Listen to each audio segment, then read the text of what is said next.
4.3.5 reads, the muzzle velocity of an armor-piercing round fired from an M1A1 tank is 1770 meters per second, nearly 4,000 miles an hour, or Mach 5.2. That's ridiculous. A tank is at the top of a cliff and fires a shell horizontally. If the shell lands 6,250 meters away from the base of the cliff, how high is the cliff? Okay? So, classic projectile problem. Step one, we make a little what? Make a little picture, okay? So here we have a cliff. Here we have a M1A1 tank, which I have no idea how to draw. Okay, it fires an armor-piercing round, a shell. And here's a trick. It's purely which direction? In the horizontal direction, right? And what's the trajectory going to look like? It's going to move in a what? In a simple parabola, right? Okay? So the picture's not a big deal, but it's just about trying to break it down. Okay. Next, let's look at our knowns and unknowns, okay? What's the first number given? 1770 meters per second is a measure of what? Aha, velocity horizontally in the x direction. Good job, okay? So in step two, let's go ahead and break down our data here in terms of x and y. We're given Vx initially 1770 meters per second, okay? There's also delta x in time, neither of which we know, but I believe we'll have to solve for, okay? In the vertical direction, our next number we're given is what? Oh, maybe they do give it to us. It lands where? 6,250 meters, okay? So it looks like they give us the delta x, right? So half the problem is knowing what the problem is, right? And then, what are we trying to solve for? We're trying to figure out how what? Okay, what's how high called? It's your delta y. Good job, okay?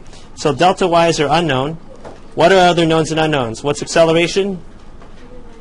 Uh-huh. What's our vi in the vertical direction? Is it shot up or down? Nope, it's just straight sideways. So vi is 0 for all these problems, right? Vf we don't know, but we probably don't need to solve it. And then we could find time if we want to, because it's the only thing we have in common between the two. So in fact, in order to solve this, we do have to solve for time so that we have 3 out of the 5 unknowns in our vertical direction to solve, to find delta y. That's our goal right here, okay? So in the x direction, I can use delta x is equal to velocity x times time to solve for time. Let's go ahead and substitute and solve. So for delta x, let's go ahead and substitute in what? 6,250 meters is equal to the velocity, 1,770 meters times the time. By the way, if this tank really fires like that, that's ridiculous. It's shooting a tank shell like 6 kilometers. That's crazy, right? At like Mach 5 or whatever. How do we solve for time? We just simply divide both sides by 1770. Let's go ahead and get out our calculators and plug and chug. You got it?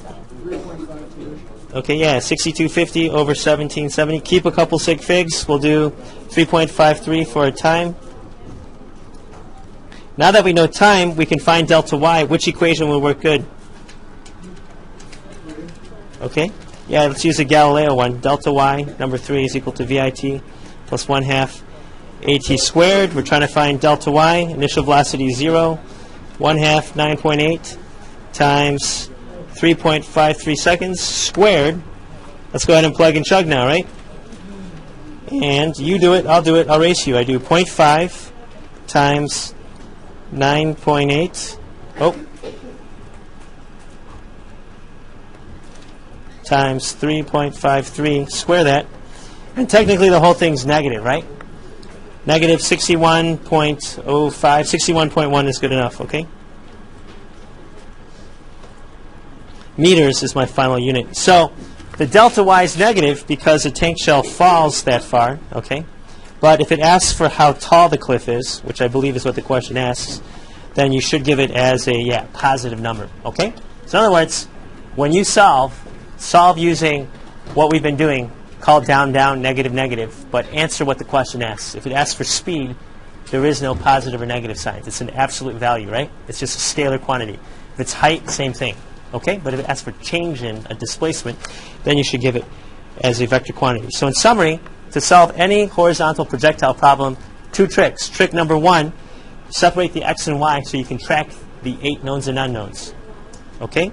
Number 2, time is the only variable that's in common. Once you substitute and solve, you'll be in good shape.